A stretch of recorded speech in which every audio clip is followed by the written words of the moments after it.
우리가 10여 년 이상 하지 못했던 KM 정교인 수련회를 오는 금요일부터 다음 주일까지 주일 예배를 그 타 컨퍼런스 센터 가서 드리게 되고요. 일부 예배에 참여하시는 분들 중에 혹시 어려우신 분들 일부 예배 이 시간에 오셔서 예배 드리시면 됩니다. 공예배를 일부 예배 여기서 예배 드리시고 혹시 가능하신 분들은 참여하지 못하시더라도 2박 3일 참여하지 못하시더라도 주일날 차량 운행이 가능하신 분들 그곳으로 오셔서 아침 10시에 예배를 합니다. 그곳에서 주일 예배 그곳에서도 드리니까 여러분 주일날이라도 참석하실 수 있는 분들은 그곳에 참여하셔서 같이 예배 드리면 좋을 것 같습니다. 주소나 이런 것들 주보를 참고해 주시고, 우리 맴에서는 여러 번 했는데 최근에 우리 KM에서는 이제 진짜 10여 년 만에 처음 하는 귀한 잔치를 우리에게 주셨습니다. 감사합니다. 그래서 여러분 좋은 기회 되기를 바랍니다. 에베레스트 등반가들 사이에서 이야기들을 많이 합니다. 정상을 수백 미터 앞둔 지점이 가장 위험하다. 몸이 극한으로 지친 상태에서 잠깐만 쉬자며 주저앉는 순간에 체온이 급격히 떨어져서 다시는 일어나지 못하게 되는 경우들이 많기 때문입니다. 잠깐 쉬어가는 것이 무덤이 될 수 있는 그런 상황이 될 수 있죠. 야곱은 세겜이라는 곳에서 목표, 하나님이 주신 그 정상에 도달하기 위해 마지막 힘을 내어야 할 때 오히려 그곳에서 믿음으로 보면 주저앉아 버렸어요. 그 세겜에 살면서 변화하려고 하지 않았습니다. 하란 땅에서 가져왔던 우상들 그대로 가지고, 그들의 악한 습관들 그대로 가지고 살만한 세겜에서 큰 문제 없이 세상과 더불어 세상을 끼면서 더불어 하나님도 섬기고 살았던 것입니다. 사명의 목표를 향해 달려나가야 될 성도들이 세상과 타협하고 동화되어 살면서 머뭇거리고 있을 때 하나님은 선지자를 통해서 말씀하신 적이 있죠. 엘리야 시대의 열왕기상 18장 21절의 말씀을 제가 읽어드립니다. 엘리야가 모든 백성에게 가까이 나아가 이르되 너희가 어느 때까지 둘 사이에서 머뭇머뭇하려느냐.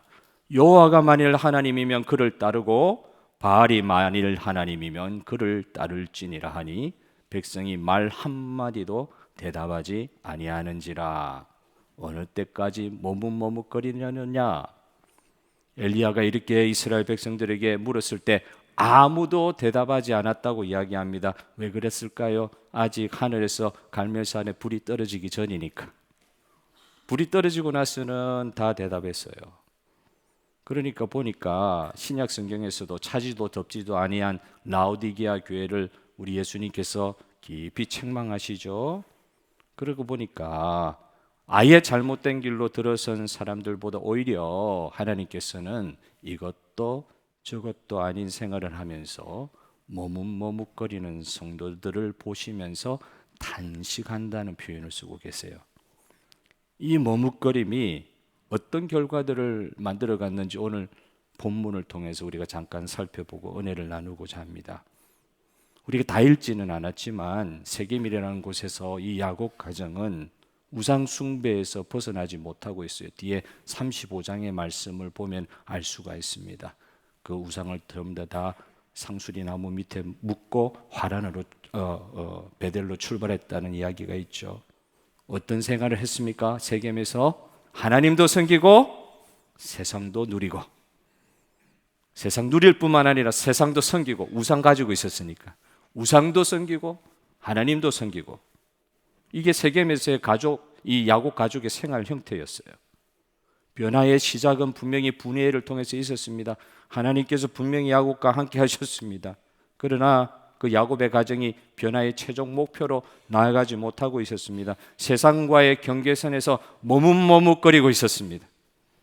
그런데 이곳에서 정말 안타까운 일들이 일어나지요. 일어나서는 안 되는 일이 일어났다고 했습니다. 야곱의 하나밖에 없는 딸 티나가 그곳에 친구 만나러 나갔다가 그 땅의 문화에 익숙한 생활을 하면서 여가 생활하려고 나갔다가 뭐 좋은 표현을 해서 그렇지 조금 나쁘게 해석하면 그 땅의 문화에 완전히 젖어들어 그 땅의 문화대로 살려고 하다가 그 땅 족장의 아들 하몰의 족장 세겜에게 강간을 당하는 일이 일어났습니다. 엄청난, 일어나서는 안 되는 일이 일어난 거예요. 그런데 참 야곱이요, 그의 이 딸에 대한 소식을 듣고도 계산기를 두드리고 있는 거예요. 아, 내가 지금 어떻게 해야 되나 하면서 자식들이 돌아올 때까지 가만히 있었다는 표현이 있어요. 침묵하는 거예요. 그런 엄청난 일이 일어났는데도 뭐 예를 들면 기도했다는 표현도 없고요, 어떻게 그 하모를 반항했다는 말도 없고요, 재판을 이렇게 했다는 말도 없고요, 가만히 있었대. 안타까운 거는 그때 뭔가 했어야 되는데 야곱은 가만히 있는 거예요. 머뭇머뭇거리는 거예요. 그 순간에도 그런 일이 일어났는데도 계산기 두드리면서 머뭇머뭇거리고 있는 거예요. 그런 아버지의 모습을 보고서 일하고 저 들판에서 일하고 돌아온 시므온과 레위 같은 야곱의 아들들이 분노하면서 이야기합니다. 오늘 여러분 성경 가지고 계십니까? 7절을 한번 봅시다. 7절, 야곱의 아들들은 들에서 이를 듣고 돌아와서 그들 모두가 근심하고 심히 노하였으니 이는 세겜이 야곱의 딸을 강간하여 이스라엘에게 부끄러운 일, 곧 행하지 못할 일을 행하였음이더라. 여기서 이제 이 본문에서 부끄러운 일이라는 단어를 쓰고 있어요. 부끄러운 일. 이걸 중요하게 오늘 보기로 하네요. 이 부끄러운 일이라는 게 뭐냐? 히브리 원어로 네발라라는 단어를 쓰고 있는데 단순히 뭐 도덕적 실수 그리고 잘못한 거 그 정도의 단어가 아니에요. 이 네발라라는 단어가 주로 쓰인 것은 구약 성경에 주로 쓰인 용례를 보면 공동체 질서를 파괴하고 이스라엘 공동체 질서를 파괴하고 하나님의 영광을 가리는 중죄를 범했을 때 쓰는 단어가 네발라였어요. 부끄러운 일이었어요. 아간 같은 사람 여러분 아시죠? 아간이 부끄러운 일을 행했다 할 때 그때 네발라는 단어를 쓰고 있어요. 이스라엘 백성에게 행한 일, 아간이 이스라엘 백성에게 행한 일이 네발라였고 다윗에게 행한 나발이라는 사람, 그 이름도 나발이잖아요. 그 나발이라는 사람이 다윗에게 행했던 어리석은 일을 이야기할 때 그걸 성경은 네발라라는 이 단어와 연결을 시키고 있는 것입니다.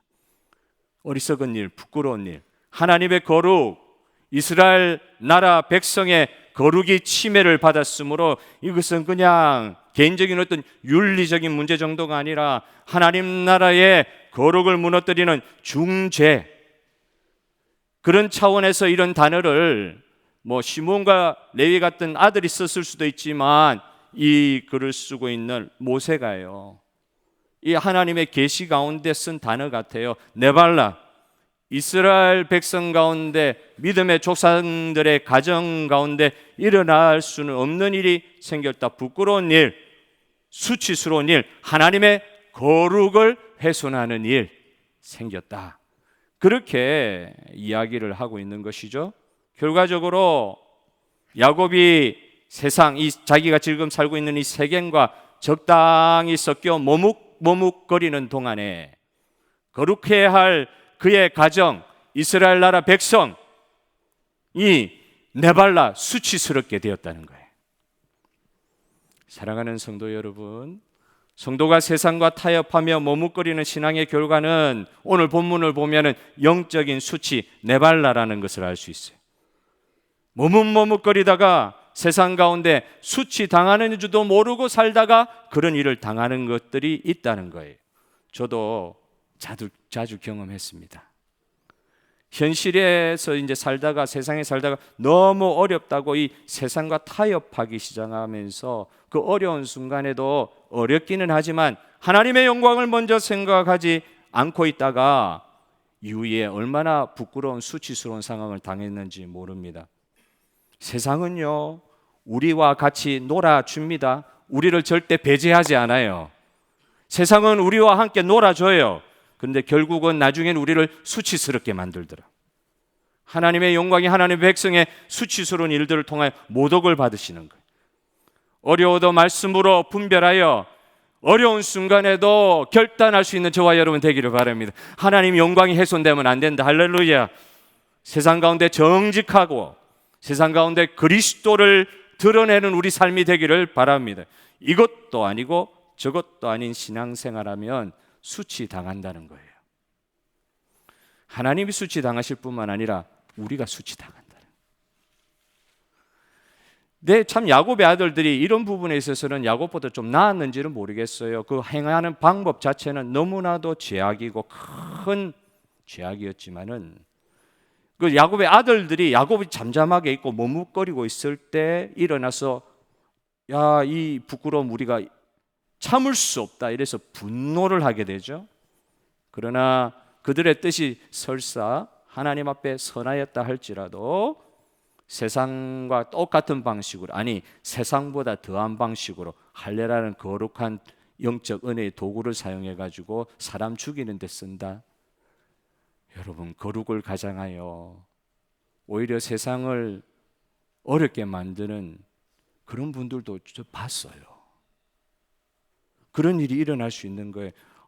선의가 있단 말이에요. 하나님 앞에 거룩한 분노를 표현하는 거 있을 수도 있는데 뜻이 선하면 방법도 하나님의 방법대로 해야지요.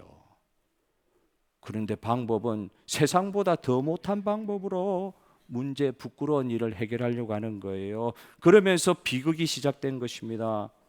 여러분, 우리에게 주시는 방법도 거룩해야 될 줄로 믿습니다. 뜻만 거룩하다고 해가 그게 이유가 될 수는 없어요. 방법도 거룩해야 돼요. 이때 이런 일들이 일어났을 때 가정의 책임자요 가장인 야곱은 그때마저도 침묵하면서 있을 것이 아니라, 여러분 우리가 오늘 읽지는 않았지만 바로 뒤에 나오는 창세기 35장 베델로 바로 올라가는 결단을 그 시점에라도 했었으면 어땠을까 생각해 보게 됩니다. 35장 끝때까지 미루지 말고 34장에 부끄러운 일이 생겼을 때 바로 머뭇머뭇거리지 말고 바로 부끄러운 일이 생기자마자 머뭇머뭇거리지 말고 바로 베델로 올라갈 수 있는 결정을 했었으면 어땠을까? 35장으로 바로 넘어갔었으면 어땠을까? 안타깝더라고요. 그렇게 바로 적용하지 않다 보니까 사실은 부끄러운 일로 끝나서 그렇게 수습될 수 있는 일이 더 큰 일이 되어버렸어요. 부끄러운 일이 더 참혹한 일로 결론되게 되었어요. 왜 그랬어요? 야곱이 머뭇머뭇거렸기 때문에. 머뭇머뭇거리는 동안 더 큰 일이, 더 큰 참혹한 살육이 씻을 수 없는 일이 일어났습니다.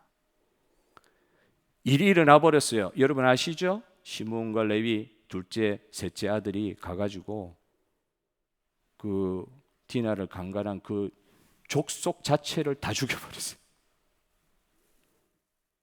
그래가지고 놀래가지고 야곱이 그때서야 놀래가지고 흐려져 있으니까 이 빨리빨리 판단을 못하는 것이죠. 30절 여러분 펴보십시오. 오늘 읽었던 본문 30절. 야곱이 시므온과 레위에게 이르되 너희가 내게 화를 끼쳐 나로 하여금 이 땅의 주민 곧 가나안 족속과 브리스 족속에 악취를 내게 하였도다. 나는 수가 적은즉 그들이 모여 나를 치고 나를 죽이리니 그러면 나와 내 집이 멸망하리라. 그때서야 부르짖듯이 이야기합니다. 요 30절 본문에서도 오늘 기억할 거. 앞에 7절 본문에서는 뭐라 했다고요? 부끄러운 일. 그게 머뭇머뭇거리는 동안 일어났어요. 거기서 또 머뭇머뭇거리다가 부끄러운 일이 어떤 일로 일어났느냐? 30절에 보면 이 단어를 여러분 기억합시다. 악취나는 일. 옛날에 보면은 냄새나는 일이라고 번역을 했었어요. 악취, 냄새도 종류가 있잖아요.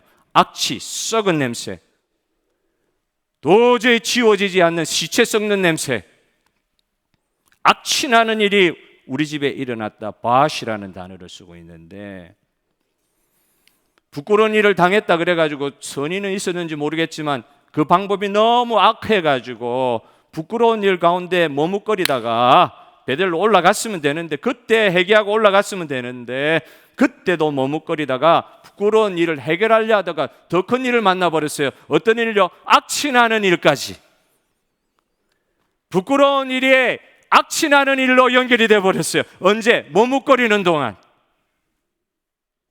부끄러운 일로 해결하는 거예요. 분노가 나는 거예요. 분노가 나고 죽이고 싶은 거예요. 나를 해하는 자들을 다 멸망시키고 싶은 거예요. 그래서 그 부끄러운 일을 해결하는 방법을 부끄러운 방식, 거짓으로 속여가면서 사람을 죽이는 방식으로. 부끄러운 일이 부끄러운 일로 끝나는 정도가 아니라 이제는 뭐예요? 야곱이 말하는 것처럼 부끄러운 일이 악취나는 일로 바뀌어버린 거예요. 고약한 냄새를 풍기는 존재들이 되어버렸습니다. 세겜 땅에서. 향기로운 냄새나는 사람들이 그리스도인들이라 했는데 이거 너무 안타까운 일 아닙니까? 고린도후서 2장 14절 15절 말씀을 읽어드립니다. 항상 우리를 그리스도 안에서 이기게 하시고 우리로 말미암아 각 처에서 그리스도를 아는 냄새를 나타내시는 하나님께 감사하노라.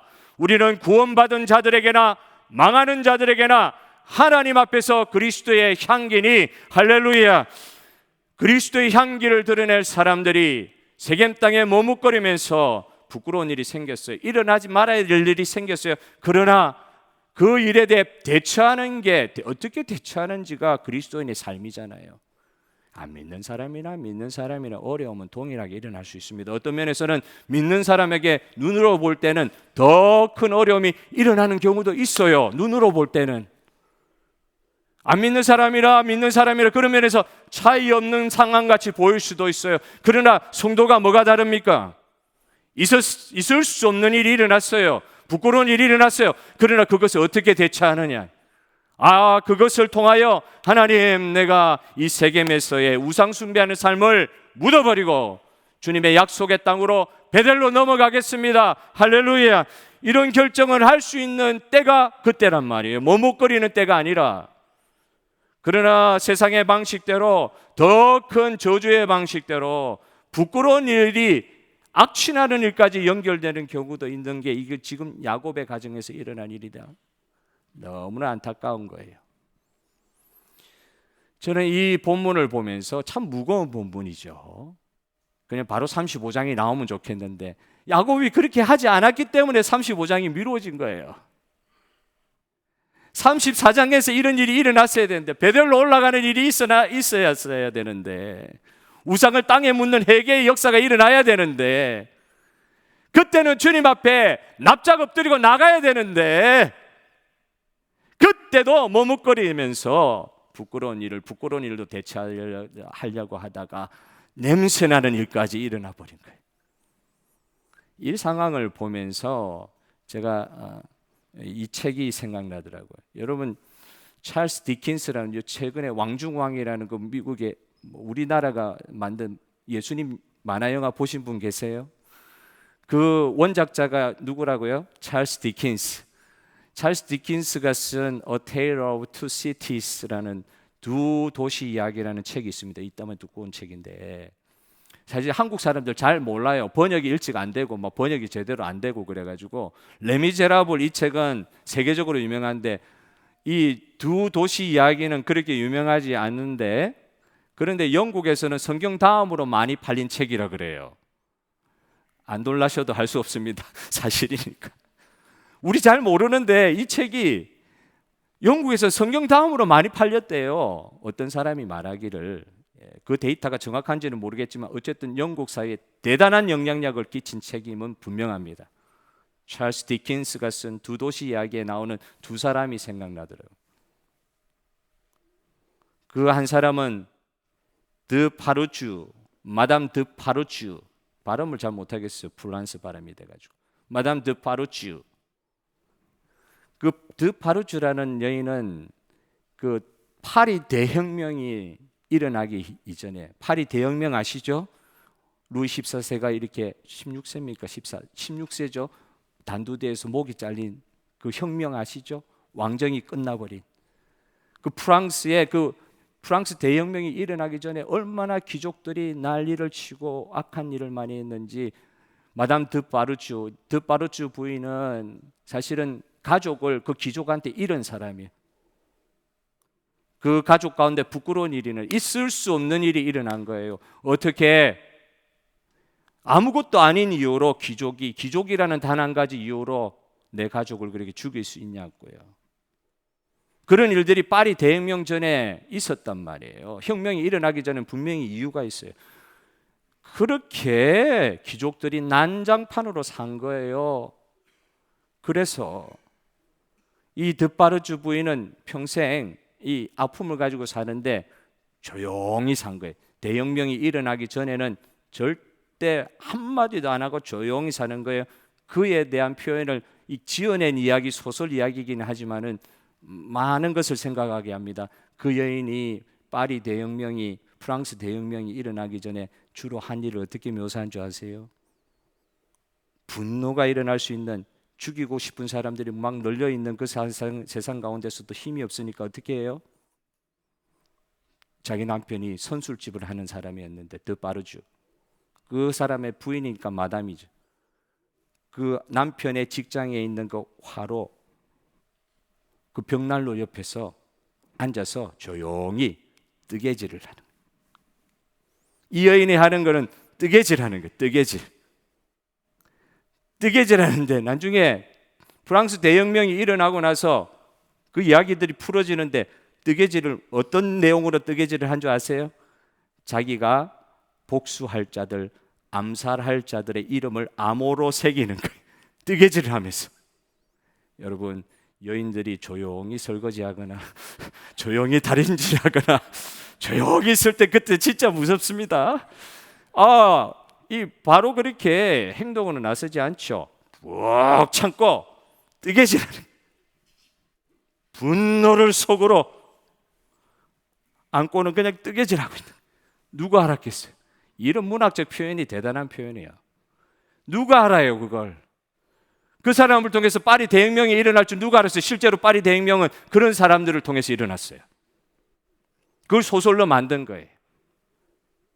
분노, 부끄러운 일이, 있을 수 없는 일이 자기 가정에 생긴 거 어떻게 할 수 없어서 뜨개질했지만 그 안에 있는 분노를 해결하지 못하고 마침내 총알이 한 방 탁 터지니까 그때 불길같이 일어나서 나중에 이 드파르주 남편과 그 부인이 한 일은 사람들 죽이는 일. 아무리 복수를 한다고 그래도 막 그냥 걸리는 사람들마다 다 데려와가지고, 우리 옛날에 6.25 전쟁 때 일어났던 동족 상잔의 비극보다 더한 일. 보이면, 귀족을 보이면 잡아서 죽이는, 광기에 미친 짓. 대혁명이 일어나서 왕정이 무너지는 이런 역사적 일도 있지만 이건 사실 광기였거든요. 그때 이 길로틴이란 뭐죠? 이 단두대 만든 사람이 거기에 죽었다 그러잖아요. 그걸 통해서 사람들 한 사람 한 사람 처형하기 어려우니까 기계를 만들어 가지고 사람을 착착착착 죽이는 그 기계를 만들었던 때가 그때 아니에요. 그게 제일 앞장선 사람이, 부끄러운 일, 분노 해결하지 못하고 그 뜨개질하는 여인이 앞장서서 사람 죽이는 그 광기의 중심에 서 있었습니다. 만약 이걸로 소설이 끝났다고 하면은 두 도시 이야기는 오늘 지금처럼 이렇게 영향력 있는 책이 되지 못했을 거예요. 이 소설의 마지막 한 부분이 또 누가 나오냐면 칼튼이라는 사람이 나옵니다. 칼튼이라는 사람이 어떤 일을 했느냐? 다른 사람을 대신하여 희생하여 죽는 이야기로 이 소설이 끝이 나요. 여러분, 이거 장면에서 누가 생각납니까? 이 소설이 유명해질 수 있었던 이유, 레미제라블도 기독교적 그 사랑의 가치를 통하여 유명해진 작품 아니에요? 두 도시 이야기도 마찬가지예요. 이 이야기가 그냥 덧바로주고 복수하고 속 시원하다 그러고 끝나버렸으면은 아무런 영향력을 끼칠 수 없는데, 지금까지도 명저로서 인정받고 있는 것은 이 소설이 그리스도의 십자가를 간접적으로 보여줌으로 인하여 위대한 작품으로 남을 수 있었다고 생각합니다. 그리스도의 일이 무엇입니까? 부끄러운 일을 부끄러운 일로 대응하는 것이 아니라 부끄러운 일을 그리스도의 희생의 향기로 풀어냈던 것이 그리스도의 하신 일이요, 그리스도를 따르는 우리 모든 성도들이 해야 될 줄로 믿습니다. 야곱은 디나의 일이 생겼을 때 그때 바로 베델을 적용했어야 됐어요. 그때 바로 머뭇거리면 안 됐었어요. 시몬과 레이가 일으킬 또 다른 부끄러움, 분노 하나 어떻게 다스릴 수 없는 거 아니에요. 그거 못 다스리다 보니까 똑같이, 아니 더 나쁘게 온 세상 가운데 하나님의 백성 이스라엘 백성임에도 불구하고 악취를 풍기는 그런 적용을 하고 맙니다. 언제? 세겜에서 머뭇거릴 때. 디나의 사건, 그리고 이 디나의 사건이 부끄러운 일이라 그랬죠. 그 뒤에 일어났던 시몬 레위의 사건, 이건 악취나는 일이라 그랬죠. 이게 다 성도의 가정 가운데서 일어날 수 있는 일이다. 오늘 우리 말씀을 받으면서 오늘 적용이 뭐예요? 이 부끄러운 일, 이 악취나는 사건, 이 사이에 분명히 베델이 있었으면 어쨌을까요? 이때 디나의 사건 이후에 야곱이 그때 일어나고 하나님 앞에 받아서 베델로 떠나갔으면, 그러면 이 일은 다른 방향으로 일어났을 거예요. 35장 3절 5절의 말씀을 제가 읽어드리겠습니다. 창세기 35장 3절 5절. 우리가 일어나 베델로 올라가자. 내 환난 날에 내게 응답하시며 내가 가는 길에서 나와 함께 하신 하나님께 내가 거기서 제단을 쌓으려 하노라 하매, 그들이 떠났으나 하나님이 그 사명 고을들로 크게 두려워하게 하셨으므로 야곱의 아들들을 추격하는 자가 없었더라. 여러분, 하나님이 하시면 다 되는 줄 믿습니다. 우리가 해야 될 일은 뭐예요?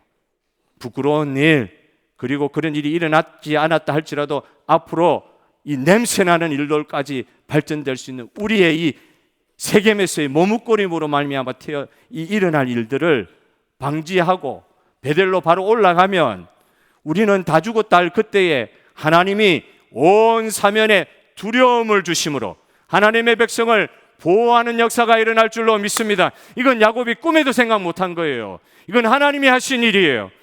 저와 여러분, 하나님의 말씀에 순종하여 이 칼튼, 이름도 시드니 칼튼이라고 이름을 지어놨어요.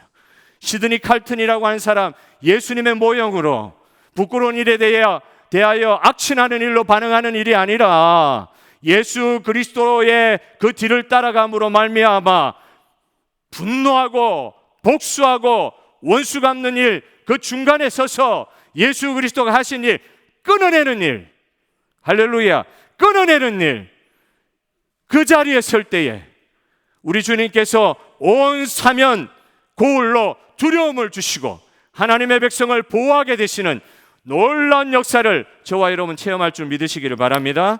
오늘 저와 여러분 이 세겜의 땅에서 머뭇거리지 아니하고 약속의 베델 땅을 향하여 출발할 수 있는, 세겜의 텐트를 걷고 베델로 올라가는 그런 결단할 수 있는 저와 여러분의 삶이 되시도록 주님 우리를 역사하실 때 주님 우리 안에서 역사하시는 그 하나님으로 말미암아 행복하게 되는 일들이 있게 될 줄로 믿습니다.